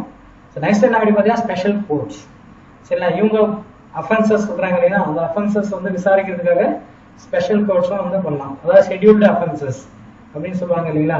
ஸோ இவங்க என்ன சொல்றாங்க பார்த்தீங்கன்னா சென்ட்ரல் கவர்மெண்ட் வந்து என்ன பண்ணலாம், கான்ஸ்டிடியூட் பண்ணலாம் சொல்லலாம். ஸ்பெஷல் கோர்ட்ஸ் வந்து என்ஐஏயோட ட்ரையல்ஸ்க்காக ஸ்பெஷல் கோர்ட்ஸ் வந்து கான்ஸ்டிடியூட் பண்ண சொல்லலாம். ஸோ சென்ட்ரல் கவர்மெண்ட் என்ன பண்ணுவாங்க அப்படின்னா ஒரு பர்டிகுலர் செஷன் கோர்ட்டை வந்து என்ன பண்ணலாம் அப்படின்னு பார்த்தீங்கன்னா ஸ்பெஷல் கோர்ட்டை வந்து அனௌன்ஸ் பண்ணுவாங்க இந்த மாதிரி ட்ரையல்ஸ்க்கு, சரிங்களா. ரைட். ஸோ நம்ம நெக்ஸ்ட் டாபிக் என்ன படிக்க போறோம் அப்படின்னு பார்த்தீங்கன்னா unlawful activities prevention amendment act. So இப்போ தான் நம்ம அதை மென்ஷன் பண்ணியிருந்தோம் முன்னாடி. ஸோ இதை வந்து அமெண்ட்மெண்ட் பண்ணியிருக்காங்க. இப்போ எதுக்காக கூட வந்துருக்காங்க அப்படின்னு பார்த்தீங்கன்னா டெரரிஸ்ட் ஆக்டிவிட்டிஸ், சரிங்களா. அதெல்லாம் அன்லாஃபுல் ஆக்டிவிட்டிஸ் அப்படின்னு சொல்லுவோம். ஸோ ஒரிஜினல் ஆக்ட் கீழே என்ன பார்த்தீங்கன்னா சென்ட்ரல் கவர்மெண்ட் வந்து ஒரு ஆர்கனைசேஷன் வந்து டெரரிஸ்ட் ஆர்கனைசேஷன் அப்படின்னு சொல்லலாம். இந்த அன்லாஃபுல் ஆக்டிவிட்டிஸ் ஆக்ட் கீழே என்ன பண்ணலாம் அப்படின்னு பார்த்தீங்கன்னா ஒரு ஆர்கனைசேஷன், பர்டிகுலர் ஆர்கனைசேஷனை டெரரிஸ்ட் ஆர்கனைசேஷன் அப்படின்னு சொல்லி சென்ட்ரல் கவர்மெண்ட் வந்து டெசிக்னேட் பண்ணலாம், சரிங்களா. ஸோ இப்போ என்ன சேஞ்ச் கொண்டு வந்திருக்காங்க அப்படின்னு பார்த்தீங்கன்னா இந்த ஆர்கனைசேஷன் மட்டும் இல்லை, சரிங்களா. அதாவது வந்து ஒரு ஆர்டினரி பர்சன், ஸோ நம்ம பின்னாடி டீட்டெயிலாக வரும் அப்போ பார்ப்போம். Commits or participates in act of terrorism, terrorism வந்து கமிட் பண்ணுறது இல்லை பார்ட்டிசிபேட் பண்ணுறது, டெரரிசம் வந்து ப்ரமோட் பண்ணுறது, டெரரிசம் வந்து ப்ரமோட் பண்ணுறது, சரிங்களா. அண்ட் சம் அதர் வேஸ்ல வந்து இந்த டெரரிசம் வந்து இன்வால்வ் ஆகிறது, சரிங்களா. இது எல்லாமே வந்து ஒரு ஆர்கனைசேஷன் இதில் ஏதாவது ஒன்று பண்ணாங்க அப்படின்னா அந்த ஆர்கனைசேஷனை டெரரிசம் ஆர்கனைசேஷன் அப்படின்னு சொல்லிட்டு கவர்மெண்ட் வந்து டெசிக்னேட் பண்ணலாம். அண்ட் இப்போ என்ன பண்ணியிருக்காங்க அப்படின்னு பார்த்தீங்கன்னா சம் இண்டிவிஜுவல்ஸ், நான் ஆல்ரெடி சொன்ன மாதிரி ஒரு இண்டிவிஜுவல் வந்து என்ன பண்ணலாம் அப்படின்னு பார்த்தீங்கன்னா டெரரிஸ்ட் அப்படின்னு சொல்லிட்டு டெசிக்னேட் பண்ணலாம் சம் கிரவுண்ட்ஸில். சரிங்களா? அதே சேம் கிரவுண்ட்ஸ், ஏதாவது டெரரிசம் வந்து சப்போர்ட் பண்ணுறாங்க, ப்ரமோட் பண்ணுறாங்க, இல்லை ஏதாவது ஒரு டெரரிசம் ஆக்டிவிட்டியில் வந்து இவங்க இன்வால்வ் ஆகுறாங்க அப்படின்னு சொன்னால் ஸோ இவங்களை வந்து என்ன பண்ணலாம் அப்படின்னு பார்த்தீங்கன்னா டெரரிஸ்ட் அப்படின்னு சொல்லிட்டு ஒரு இண்டிவிஜுவலை கூட இப்போ டெசிக்னேட் பண்ணலாம். இதுக்கு முன்னாடி ஆர்கனைசேஷன் மட்டும் தான் டெசிக்னேட் பண்ணுவாங்க. ஸோ இப்போ வந்து ஒரு இண்டிவிஜுவல் கூட டெசிக்னேட் பண்ணலாம் அப்படின்னு சொல்லி அமெண்ட்மெண்ட் கொண்டு வந்திருக்காங்க. சரிங்களா? ஸோ அப்படியே இன்வெஸ்டிகேஷன் பண்ணணும் அப்படின்னு பார்த்தீங்கன்னா இப்போ ஒரு ஆஃபீஸர், ஒரு என்ஐஏ ஆஃபீஸர் வந்து இன்வெஸ்டிகேட் பண்ண போறாரு அப்படின்னு பார்த்தீங்கன்னா அவருக்கு டைரக்டர் ஜெனரல் ஆஃப் என்ஐஏ அவரோட பெர்மிஷன் இருந்தால் போதும். இல்லை அந்த ப்ராப்பர்ட்டி, இந்த இடத்துல டெரரிசம் நடந்திருக்கு, அந்த ப்ராப்பர்ட்டி வந்து நம்ம சைஸே பண்ணணும், அதாவது அதை வந்து நம்ம கேப்சர் பண்ணணும் அப்படின்னா இப்போ டைரக்டர் ஜெனரல் ஆஃப் என்ஐஏ வந்து வாங்கிட்டா போதும். சரிங்களா? ஸோ இதுக்கு முன்னாடி பர்மிஷன் யார்கிட்ட வாங்கணும் அப்படின்னு பார்த்தீங்கன்னா டிஜிபி. சரிங்களா? அந்த ப்ராப்பர்ட்டி டெரரிசம் ஆக்டிவிட்டி எங்கே நடக்குதோ அந்த ப்ராப்பர்ட்டி வந்து சீஸ் பண்ணணும் அப்படின்னா டிஜிபி கிட்ட, அதாவது டைரக்டர் ஜெனரல் ஆஃப் போலீஸ் சொல்லுவாங்க, அவங்க கிட்ட பெர்மிஷன் வாங்கணும். ஸோ இப்போ அப்படி கிடையாது, டிஜி. சரிங்களா? என்ஐஏவோட டிஜி கிட்ட டைரக்டர் ஜெனரல் கிட்ட பர்மிஷன் வாங்கினா போதுமானது. ஸோ இந்த என்ஐஏ இவங்களோட இன்வெஸ்டிகேஷன் எப்படி இருக்கும் அப்படின்னு பார்த்தீங்கன்னா அதாவது கேசஸ். சரிங்களா? அதாவது டிஎஸ்பி அப்படி இல்லைன்னா அசிஸ்டன்ட் கமிஷனர் அப்படின்னு சொல்லுவாங்க இல்லைங்களா, ACP assistant commissioner of police. So இந்த ரேங்க்ல இருக்கவங்க என்ன இன்வெஸ்டிகேட் பண்ணுவாங்க போலீஸ் அப்படின்னா. ஸோ இப்போ என்ன பண்ணியிருக்காங்க அப்படின்னு பார்த்தீங்கன்னா இந்த அமெண்ட்மெண்ட் வந்து என்ஐஏ ஆஃபீஸர்ஸ்ல வந்து அதாவது இன்ஸ்பெக்டர் ரேங்க், மினிமம் இன்ஸ்பெக்டர் அந்த இன்ஸ்பெக்டருக்கு மேலே என்ன ரேங்க்ல இருக்காங்களோ எல்லாருமே வந்து இந்த மாதிரி கேசஸ் வந்து இன்வெஸ்டிகேட் பண்ணலாம் அப்படின்னு சொல்லியிருக்காங்க. ஸோ இதுக்கு முன்னாடி வந்து deputy superintendent or assistant commissioner of police, so அந்த ரேங்க் இல்லை அதுக்கு மேற்பட்ட ரேங்க்ல உள்ளவங்க மட்டும் தான் இன்வெஸ்டிகேட் பண்ண முடியும். பட் இப்போ இந்த என்ஐஏ சேர்ந்த ஆஃபீஸர்ஸ் வந்து இன்ஸ்பெக்டர் இல்லை அதுக்கு மேற்பட்ட ஏதாவது போஸ்டிங்ல இருந்தாங்க அப்படின்னா கண்டிப்பாக இன்வெஸ்டிகேட் பண்ணலாம். சரிங்களா? ஸோ இதில் வந்து என்னென்ன ட்ரீட்டிஸ் வந்து இருக்கு பார்த்தீங்கன்னா செப்பரேஷன் ஆஃப் டெரரிஸ்ட் பாம்பிங்ஸ். சரிங்களா? அதுக்கப்புறம் வந்து convention against taking of hostages. So இந்த மாதிரி நிறைய நியூக்ளியர் டெரரிசம். ஸோ இந்த மாதிரி நிறைய ட்ரீட்டிஸ் கூட அதுக்கு கொண்டு வந்திருக்காங்க. இந்த ஷெடியூலில் வந்து என்ஐஏவோட ஷெடியூலில் வந்து ஆட் பண்ணியிருக்காங்க. சரிங்களா? ஸோ நெக்ஸ்ட் நம்ம என்ன படிக்க போறோம்னு பார்த்தீங்கன்னா prevention of damage to public property act 1984. இந்த சட்டத்தை பற்றி நம்ம ரொம்ப டீட்டெயிலாக படிக்க போகிறோம். ஏன் அப்படின்னு பார்த்தீங்கன்னா இப்போ ரீசெண்டாக வந்து இந்த சிட்டிசன்ஷிப் அமெண்ட்மெண்ட் ஆக்ட் இதில் உத்தரப்பிரதேஷ் கவர்மெண்ட் வந்து என்ன பண்ணியிருக்காங்க அப்படின்னு பார்த்தீங்கன்னா நிறைய டிஸ்ட்ரிக்ட் அட்மினிஸ்ட்ரேஷன் வந்து டைரக்ட் பண்ணியிருக்காங்க. சரிங்களா? ஸோ யாரெல்லாம் இந்த பப்ளிக் ப்ராப்பர்ட்டி வந்து டேமேஜ் பண்ணாங்களோ அவங்க எல்லாருமே வந்து பெனால்ட்டி வந்து பே பண்ண சொல்லுங்க அப்படின்னு சொல்லிட்டு உத்தரப்பிரதேஷ் கவர்மெண்ட் வந்து டைரக்ட் பண்ணியிருந்தாங்க. ஸோ அதனால இது வந்து நியூஸ் ஆகிருக்கு. ஸோ இதை பற்றி நம்ம படிப்போம். சரிங்களா? ஸோ ஒரு நோட்டீஸ். ஸோ இந்த பவர் கவர்மெண்ட்டுக்கு எங்க பவர் இருக்கு அப்படின்னு பார்த்தீங்கன்னா ஃபர்ஸ்ட் நம்ம எங்க எடுக்கிறோம் அப்படின்னா Mohammed சுஜாவுதீன் versus state of Uttar Pradesh. So இந்த கேஸ்ல அலகாபாத் ஹைகோர்ட் வந்து ஜட்ஜ்மெண்ட் கொடுத்துருக்காங்க. சரிங்களா? ஸோ கவர்மெண்ட்டுக்கு வந்து பவர் இருக்கு, யாராவது பப்ளிக் ப்ராப்பர்ட்டி வந்து டேமேஜ் பண்ணாங்க அப்படின்னா அவங்களை அரெஸ்ட் பண்றதுக்கு இல்லை அவங்க கிட்ட அந்த பே, சரிங்களா, அதாவது என்ன டேமேஜ் பண்ணாலும் அதை பே பண்ண சொல்றதுக்கு கவர்மெண்ட்டுக்கு வந்து பவர் இருக்கு அப்படின்னு சொல்லியிருப்பாங்க. எந்த ஆக்ட் கீழே அப்படின்னு பார்த்தீங்கன்னா damage to public property act 1984. சரிங்களா? ஸோ யார் வந்து அந்த டேமேஜ் வந்து காசு பண்ணாங்களோ அவங்களுக்கு அகேன்ஸ்ட் நீங்கள் ஆக்ஷன் எடுக்கலாம் அப்படின்னு சொல்லி ஒரு ஜட்ஜ்மெண்ட்டில் சொல்லியிருக்காங்க. அந்த இதில் என்ன பண்ணியிருக்காங்க பார்த்தீங்கன்னா அதாவது any one who commits misuse by doing any act in respect of any public property, எந்த ஒரு பப்ளிக் ப்ராப்பர்ட்டி யாராவது ஏதாவது பண்ணாலும் அவங்களுக்கு வந்து jail time up to 5 years and fine. சரிங்களா? So fine and jail time ரெண்டும் கூட கொடுக்கலாம். 5 years வரைக்கும் இல்லை ஃபைனு இல்லை ரெண்டுமே கூட கொடுக்கலாம் அப்படின்னு சொல்லி பண்ணியிருக்காங்க. சரிங்களா? ரைட். ஸோ இதில் என்னென்னலாம் கவர் ஆகும் அப்படின்னா எனி பில்டிங், அதாவது installation or other properties in connection with அதாவது production, distribution, supply of water, light, power, energy, சரிங்களா, oil installation, sewage works, mine, factory, சரிங்களா, ஏதாவது பப்ளிக் டிரான்ஸ்போர்ட்டேஷன், அதாவது இதில் பஸ்ஸு, ட்ரெயின் இதெல்லாம் வந்துடும். சரிங்களா? ஸோ பப்ளிக் டிரான்ஸ்போர்ட்டேஷன் வந்து டேமேஜ் பண்ணுறது, டெலிகம்யூனிகேஷன்ஸு, இல்லை ஏதாவது பில்டிங்கு இல்லை இது சம்மந்தப்பட்ட ப்ராப்பர்ட்டி அண்ட் அதோட கனெக்ஷனில் இருக்கிற பில்டிங்ஸ் இல்லை ப்ராப்பர்ட்டிஸ். ஸோ இது எது வந்து நீங்கள் டேமேஜ் பண்ணாலும் பப்ளிக் ப்ராப்பர்ட்டி, எந்த ஒரு பப்ளிக் ப்ராப்பர்ட்டி நீங்கள் டேமேஜ் பண்ணாலும் கண்டிப்பாக உங்களை அக்யூஸ் பண்ணுவாங்க. 5 years அண்ட் ஃபைன் இல்லை ரெண்டுமே வந்து கண்டிப்பாக கொடுக்கறதுக்கு வாய்ப்பு இருக்குது. சரிங்களா? ஸோ நெக்ஸ்ட் நம்ம என்ன டாபிக் பார்க்க போகிறோம் அப்படின்னு பார்த்தீங்கன்னா ப்ரிவென்டிவ் டிடென்ஷன். ஆக்சுவலாக 2 டைப் ஆஃப் டிடென்ஷன் இருக்குது இந்தியன் கான்ஸ்டிடியூஷனில். ஒன்று வந்து ப்ரிவென்டிவ் டிடென்ஷன் சொல்லுவாங்க, இன்னொன்று வந்து பனிட்டிவ் டிடென்ஷன் அப்படின்னு சொல்லுவாங்க. பனிட்டிவ் டிடென்ஷன் அப்படிங்கிறது ஆல்ரெடி நம்ம வந்து அஃபென்ஸில் வந்து கமிட் ஆகிருக்கோம். ஸோ அதனால அதை கொடுப்பாங்க. அதாவது 5 years ஜெயில் டைமில் 2 years 3 years அப்படின்னு சொல்லிட்டாங்க இல்லை. ஸோ வந்து பனிட்டிவ் டிடென்ஷன் அப்படின்னு சொல்லுவாங்க. ப்ரிவென்டிவ் டிடென்ஷன் அப்படி பார்த்தீங்கன்னா நியர் ஃபியூச்சர். ஸோ ஃபியூச்சரில் வந்து நீங்கள் எந்த ஒரு அஃபென்ஸ்லேயும் வந்து கமிட் ஆகாமல் இருக்கிறதுக்காக ஸோ முன்னெச்சரிக்கையாக இருக்கிறது தான் இந்த ப்ரிவென்டிவ் டிடென்ஷன். நீங்கள் ஃபியூச்சரில் வந்து இந்த மாதிரி ஒரு அஃபென்ஸ் பண்ண போறீங்க அப்படின்னா முன்னாடியே உங்களை டிடெயின் பண்ணுறதுக்கு பேர் தான் ப்ரிவென்டிவ் டிடென்ஷன். சரிங்களா? ஸோ இது வந்து என்ன ஆகுது அப்படின்னு பார்த்தீங்கன்னா இப்போ கிரிட்டிசிசம் பண்ணுறாங்க. ஸோ இது வந்து நிறைய பேர் மிஸ்யூஸ் பண்ணுறாங்க இந்த ப்ரிவென்டிவ் டிடென்ஷனை அப்படின்னு சொல்லிட்டு நிறைய பேர் அக்யூஸ் பண்ணுறதுலாம் இல்லை கிரிட்டிசிசம் பண்ணுறதுனால இது இப்போ நியூஸ் ஆகிருக்கு. ஸோ இது சம்மந்தமாக பார்க்கலாம். சரிங்களா? ப்ரிவென்டிவ் டிடென்ஷன் அப்படிங்கிறது ஒரு பர்சனை வித்தவுட் ட்ரையல் அந்த கன்விக்ஷன் பை கோர்ட், ஒரு கோர்ட்டில் வந்து இன்டர்வியூஸ் பண்ணாமலையோ இல்லை ஏதோ ஒரு விசாரணையும் வந்து என்ன பண்ணலாம் அப்படின்னா ஒருத்தரை ப்ரிவென்டிவ் டிடென்ஷனில் வைக்கலாம். இதோட பர்பஸ் என்ன அப்படின்னு பார்த்தீங்கன்னா ஒரு பர்சன் வந்து பாஸ்ட் அஃபென்ஸில் அதாவது முன்னாடி ஏதோ தப்பு பண்ணாரு அப்படின்னா அதை பனிஷ் பண்ணுறதுக்காக இல்லை, நியர் ஃபியூச்சரில் வந்து எந்த ஒரு இதுலேயும் வந்து கமிட் ஆகாமல் எந்த அஃபென்ஸ்லையும் கமிட் ஆகாமல் தடுக்கிறதுக்காக தான் வந்து இந்த ப்ரிவென்டிவ் டிடென்ஷன் வச்சுருக்காங்க. ஸோ ஆர்டிகல் 22 பார்க்குறோம் நம்ம. சரிங்களா? ஸோ அந்த மாதிரி நம்ம ப்ரிவென்டிவ் டிடென்ஷனில் ஒருத்தர் அரெஸ்ட் பண்ணுறோம் அப்படின்னு பார்த்தீங்கன்னா அவரை ப்ரொடெக்ட் பண்ணணும். சரிங்களா? ஸோ அவரை அரெஸ்ட் பண்ணி டிடைன் பண்ணி ப்ரிவென்டிவ் டிடென்ஷனில் யார் இருக்காங்களோ அவங்க வந்து நம்ம கண்டிப்பாக ப்ரொடெக்ட் பண்ணணும். இந்த ப்ரொடெக்ஷன் வந்து என்ன பார்த்தீங்கன்னா சிட்டிசன்ஸுக்கு ஆஸ் வெல் அஸ் ஏலியன்ஸுக்கு. சரிங்களா? இந்த ப்ரிவென்டிவ் டிடென்ஷனில் உள்ளவங்களுக்கு ப்ரொடெக்ஷன் கொடுக்குறது இந்த ஆர்டிகல் 22 கொடுக்குது, சிட்டிசன்ஸுக்கும் கொடுக்குது ஆஸ் வெல் அஸ் ஏலியன்ஸ் ஃபாரினர்ஸ்க்கு கொடுக்குது. சரிங்களா? ஸோ இந்த டிடென்ஷன் சரிங்களா ஒரு பர்சன் வந்து டிடென்ஷன் பண்ண அப்படி பார்த்தீங்கன்னா அதாவது 3 months வந்து எக்ஸீட் பண்ணக்கூடாது. சரிங்களா? அன்லெஸ் அதாவது அட்வைசரி போர்டு வந்து ஓகே சஃபிஷியன்ட் காசு இருக்கு இந்த டிடென்ஷனுக்கு அப்படின்னு அவங்க எக்ஸ்டெண்ட் பண்ண சொன்னாங்கன்னா அட்வைசரி போர்டு எக்ஸ்டெண்ட் பண்ண சொன்னாங்கன்னா 3 months தாண்டி எக்ஸ்டெண்ட் பண்ணிக்கலாம். அப்படி இல்லைன்னா ஒருத்தர் மேக்ஸிமம் 3 months வரைக்கும் தான் டிடென்ஷனில் வச்சிருக்க முடியும். சரிங்களா? ஸோ அந்த அட்வைசரி போர்டில் யார் இருப்பாங்க பார்த்தீங்கன்னா ஜட்ஜஸ் ஆஃப் ஹை கோர்ட் இருப்பாங்க. ஸோ அவங்க சஜஸ்ட் பண்ணாங்கன்னா 3 months தாண்டி டிடென்ஷன் பண்ணிக்கலாம். அவங்க சஜஸ்ட் பண்ணலாம் அப்படின்னா மேக்ஸிமம் 3 months வரைக்கும் தான் ஒருத்தர் வந்து ப்ரிவென்டிவ் டிடென்ஷனில் வச்சிருக்க முடியும். சரிங்களா?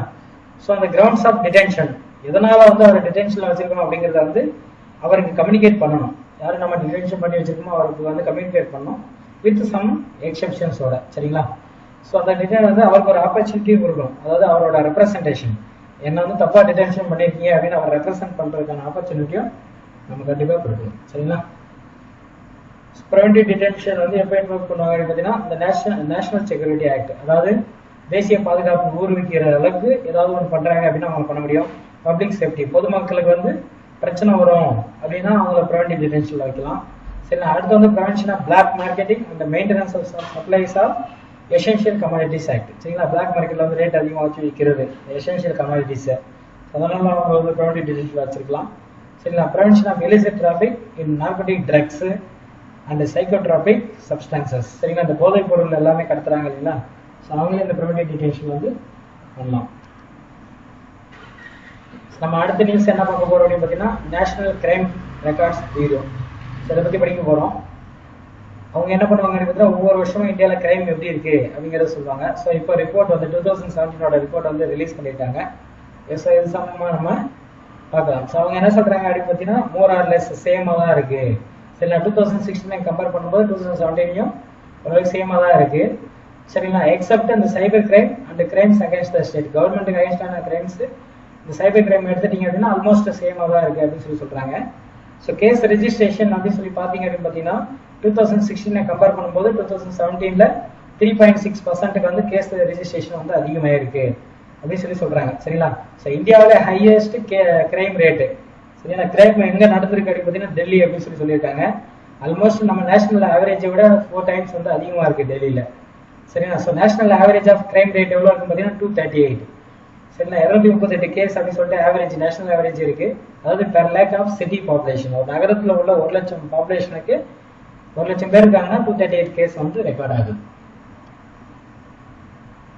சரிங்களா? ஸோ அந்த crimes offences against the state அப்படிங்கிறது என்ன ஆகுது அப்படின்னு பார்த்தீங்கன்னா அதாவது கவர்மெண்ட்டுக்கு அகேன்ஸ்டா பண்றது அப்படின்னு நம்ம நாட்டில் பார்த்தீங்கன்னா ரைஸ் ஆஃப் 30% இன்க்ரீஸ் ஆயிருக்கு. சரிங்களா? 2016 கம்பேர் பண்றப்போ 2017 கவர்மெண்ட்டுக்கு அகேன்ஸ்டான அஃபென்சஸ் இல்லை கிரைம்ஸ் வந்து பார்த்தீங்கன்னா 30% இன்க்ரீஸ் ஆயிருக்கு. சரிங்களா?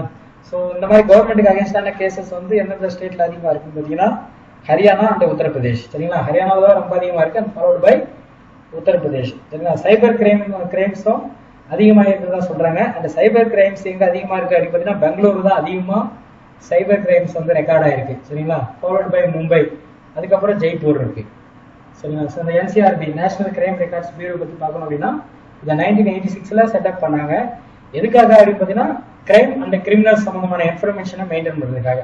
சரிங்களா? ஸோ அந்த கிரைம் அண்ட் கிரிமினல்ஸ் என்ன மாதிரி கிரைம்லாம் நடக்குது, கிரிமினல்ஸோட டேட்டாலாம் வந்து நம்ம ஸ்டோர் பண்ணி வைக்கிறதுனால அது ஃபியூச்சர்ல என்ன ஆகும் பார்த்தீங்கன்னா இன்வெஸ்டிகேஷன்ஸ்க்கு வந்து ரொம்ப அசிஸ்ட் பண்ணும் அப்படிங்கிறதுக்காக வந்து என்னன்னா இதை மெயின்டைன் பண்றாங்க. இது எப்படி செட்டப் பண்ணாங்க அப்படின்னு பார்த்தீங்கன்னா national police commission and ministry of home அஃபேர்ஸோட டாஸ்க் ஃபோர்ஸ். ஸோ இவங்க 2 பேர் ரெக்கமெண்ட் பண்ணதுனால 1986ல இந்த நேஷனல் கிரைம் ரெக்கார்ட்ஸ் பியூரோ வந்து ஸ்டார்ட் பண்ணாங்க. சரிங்களா? இதோட ஹெட் குவார்டர்ஸ் வந்து பாத்தீங்கன்னா டெல்லி. அண்ட் இவங்க யாரு கீழே வந்து ஆக்டிவேட் ஆவாங்க அப்படின்னு பாத்தீங்கன்னா மினிஸ்ட்ரி ஆஃப் ஹோம் அஃபேர்ஸ் கீழே வருவாங்க. சரிங்களா? ஸோ இந்த பியூரோ வந்து என்ன அப்படின்னு பாத்தீங்கன்னா ஒவ்வொரு வருஷமும் காம்பரன்சிவ் ஸ்டாட்டிஸ்டிக்ஸ் கொண்டு வருவாங்க. ஸோ நாடு ஃபுல்லா எவ்வளவு கிரைம் நடந்திருக்கு அண்ட் அதை வந்து பப்ளிஷ் பண்ணுவாங்க. கிரைம் இன் இந்தியா அப்படிங்கிற ரிப்போர்ட் மூலமா இவங்க வந்து என்ன பண்ணுவாங்கன்னா பப்ளிஷ் பண்றாங்க. சரிங்களா? ஸோ இப்போ இவங்க புதுசாக என்ன பண்ணிருக்காங்க அப்படின்னு பார்த்தீங்கன்னா ஆட்டோமேட்டட் ஃபேஷியல் ரெகக்னிஷன் சிஸ்டம் அப்படின்னு ஒன்று கொண்டு வந்திருக்காங்க. சரிங்களா? ஸோ இதில் வந்து ஃபோட்டோகிராஃப்ஸ், நிறைய ஃபோட்டோஸ், இமேஜஸ், டிஜிட்டல் ஸ்கெச்சஸ், சரிங்களா, வீடியோ ஃப்ரேம்ஸ், வீடியோ சோர்சஸ், இது எல்லாமே வந்து என்ன பண்ணுவாங்கன்னா கம்பேர் பண்ணி அது ஒரு டேட்டா பேஸை வந்து ஆல்ரெடி உள்ள டேட்டா பேஸோட கம்பேரிஷன் பண்ணி ஸ்டோர் பண்ண போறாங்க. சரிங்களா? ஸோ இது வந்து என்ன பார்த்தீங்கன்னா இன்னும் இன்வெஸ்டிகேஷன் வந்து ரொம்ப ரொம்ப யூஸ்ஃபுல்லாக இருக்கும். சரிங்களா? கிரிமினல்ஸ், அதே மாதிரி மிஸ்ஸிங் சில்ட்ரன் அண்ட் பர்சன்ஸ், அதே மாதிரி அன்ஐடென்டிஃபைடு டெட் பாடிஸ். ஸோ இதோட டேட்டாஸ் எல்லாமே ஸ்டோர் பண்ணும்போது கண்டிப்பா இதெல்லாம் இன்வெஸ்டிகேஷன்ஸ் வந்து யூஸ் ஆகும் அப்படிங்கிறனால இது புதுசாக கொண்டு வந்திருக்காங்க. ஸோ யார் அதர் மொத்த ஃபேஷியல் ரெகக்னிஷன் சாஃப்ட்வேர் வந்து எங்கெங்கெல்லாம் இருக்கு, அது எப்படி யூஸ்ஃபுல்லாக இருக்கு அப்படின்னு பார்த்தீங்கன்னா அமேசான்ல இருக்கு ரெகக்னிஷன் அப்படின்னு ஒன்று இருக்கு. சரிங்களா? அதுக்கப்புறம் face recognition and face detection by Lambda Labs அப்படின்னு ஒன்று இருக்கு. மைக்ரோசாஃப்ட் வச்சிருக்காங்க, கூகுள் இருக்கு, IBM, சரிங்களா, சைனீஸ்ல ஒன்று இருக்கு. சரிங்களா? ஸோ இதுதான் இதுக்கு முன்னாடி உள்ளது. ஸோ இப்போ இந்தியாவில் ஸ்டார்ட் பண்றாங்க. ரைட். ஸோ நெக்ஸ்ட் என்ன அப்படின்னு பார்த்தீங்கன்னா the protection of children from sexual offences, POCSO ஆக்டை பத்தி பார்க்க போறோம். சரிங்களா? ஸோ இதுல அதிகபட்சமா போக்சோல என்ன பார்த்தீங்கன்னா நிறைய சில்ட்ரன்ஸ்க்கு அகைன்ஸ்டான கிரைம்ஸ் வந்து அதுவும் செக்ஸுவல் அஃபென்சஸ் வந்து அதிகமா இருக்கிறதுனால என்ன பண்ணியிருக்காங்க அப்படின்னு பார்த்தீங்கன்னா அதோட பெனால்டி, சரிங்களா, அதோட பெனால்டி வந்து டெத் வரைக்கும் கொண்டு போகலாம். சரிங்களா? இதுக்கு முன்னாடி வந்து என்ன இருக்கு அப்படின்னு பார்த்தீங்கன்னா 10 years இருக்கு, 15 years இருக்கு. ஸோ இப்போ வந்து லைஃப் இம்ப்ரிசன்மெண்ட், டெத் பெனால்டி கூட இன்க்ளூட் பண்ணியிருக்காங்க. சரிங்களா? ஸோ இந்த போக்சோ ஆக்ட் கீழே இது மாதிரி யாராவது அரெஸ்ட் பண்ணாங்க அப்படின்னு பார்த்தீங்கன்னா மேக்ஸிமம் டெத் பெனால்டி கூட கிடைக்க வாய்ப்பு இருக்கு. சரிங்களா? Right. So children gender neutral, சரிங்களா, சில்ட்ரன் அப்படின்னு சொல்லியிருக்காங்க. ஸோ அவங்களுக்கு அகேன்ஸ்டான செக்ஸுவல் அசால்ட். ஸோ இது வந்து ரொம்ப இன்க்ரீஸ் ஆகிட்டே இருக்கிறதுனால பெனால்ட்டி வந்து இன்க்ரீஸ் பண்ணியிருக்காங்க. ரைட். இதுல வந்து இன்னும் சில விஷயம்லாம் ஆட் பண்ணியிருக்காங்க. அதாவது சைல்ட் பொர்னோகிராஃபி பண்றது, சரிங்களா, அதையும் பனிஷபிளா மாத்திருக்காங்க. டெத் ஆஃப் பெனால்ட்டி அதுக்கே கொண்டு போயிருக்காங்க. சரிங்களா? ப்ரொவிஷன் ஆஃப் டெத் பெனால்ட்டி, இதுக்கு முன்னாடி வந்து டெத் பெனால்ட்டி வந்து கிடையாது இதுல. ஸோ இப்போ வந்து புதுசா வந்து அதை வந்து ஆட் பண்ணியிருக்காங்க. இதுக்கு முன்னாடி அதாவது sexual assault of child below 16 years அப்படின்னா இதுக்கு முன்னாடி வந்து 20 years வரைக்கும் இம்ப்ரிசன்மெண்ட் கொடுக்கலாம். ஸோ இப்போ என்ன பண்றாங்க அப்படின்னு பார்த்தீங்கன்னா அதை இன்க்ரீஸ் பண்ணி லைஃப் இம்ப்ரிசன்மெண்ட்டாக கூட கொடுக்கலாம். சரிங்களா? அண்ட் அதோட சேர்த்து ஃபைனும் பண்ணலாம் அப்படின்னு சொல்லியிருக்கிறாங்க. சரிங்களா? ரைட். ஸோ நார்மலாக இதுக்கு முன்னாடி இருந்த 10 years இப்போ 20 years அப்படின்னு ஆகிட்டாங்க. மேக்ஸிமம் பனிஷ்மெண்ட் வந்து டெத் பெனால்ட்டி அப்படின்னு சொல்லி கொண்டு போயிட்டாங்க. சரிங்களா? ஸோ நம்ம நெக்ஸ்ட் என்ன பண்றோம் அப்படின்னா India gets first witness protection scheme. இதுக்கு முன்னாடி வந்து விட்னஸ்க்கு ப்ரொடெக்ஷன்லாம் எதுவும் கிடையாது. ஸோ இப்போ வந்து புதுசாக விட்னஸ் வந்து ப்ரொடெக்ட் பண்றதுக்காக ஸ்கீம்லாம் கொண்டு வராங்க. சரிங்களா? ஸோ சுப்ரீம் கோர்ட் ரீசெண்டாக வந்து இதை அப்ரூவ் பண்ணியிருக்காங்க. சரிங்களா? விட்னஸ் ப்ரொடெக்ஷன் ஸ்கீமோட டிராஃப்ட் வந்து அப்ரூவ் பண்ணியிருக்காங்க. ஸோ இதுக்கப்புறம் பார்லிமெண்ட்ல இதை கொண்டு வந்து லெஜிஸ்லேஷனை மாற்றி இந்தியா ஃபுல்லா வந்து என்ன பண்ண போறாங்க பார்த்தீங்கன்னா இம்ப்ளிமெண்ட் பண்ண போறாங்க. சரிங்களா? ஸோ இதை ரெக்கமெண்ட் பண்ணது யாருன்னு பார்த்தீங்கன்னா ஜஸ்டிஸ் மாலிமத் கமிட்டி வந்து 2003 இதை வந்து ரெக்கமெண்ட் பண்ணியிருக்காங்க. சரிங்களா? அதுக்கப்புறம் லா கமிஷன் அவங்களும் வந்து ரெக்கமெண்ட் பண்ணியிருக்காங்க. சரிங்களா? விட்னஸ் ப்ரொடெக்ட் பண்றதுக்குன்னு, சாட்சிகளை ப்ரொடெக்ட் பண்றதுக்குன்னு தனி ஒரு ஸ்கீம் இருக்கணும் அப்படின்னு சொல்லிட்டு இவங்க 2 பேரும் ரெக்கமெண்ட் பண்ணதுனால அதை இப்போ கொண்டு வராங்க. சரிங்களா? ஸோ இதோட ஹைலைட்ஸ் அப்படின்னா என்ன பார்த்தீங்கன்னா இந்த விட்னஸ் ப்ரொடெக்ஷன் ஸ்கீம் இது யார் ப்ரிப்பேர் பண்ண போறாங்க, யாரோட டிஸ்கஸ் பண்ணி ப்ரிப்பேர் பண்ண போறாங்க அப்படின்னு பார்த்தீங்கன்னா நேஷனல் லீகல் சர்வீசஸ் அத்தாரிட்டி, அதாவது நால்சா அவங்களோட, அதுக்கப்புறம் bureau of police research and development. சரிங்களா? போலீஸ் ரிசர்ச் அண்ட் டெவலப்மெண்ட் இவங்க 2 பேரோட கன்சிடர் பண்ணி இந்த ஸ்கீமை வந்து டிராஃப்ட் பண்ண போறாங்க.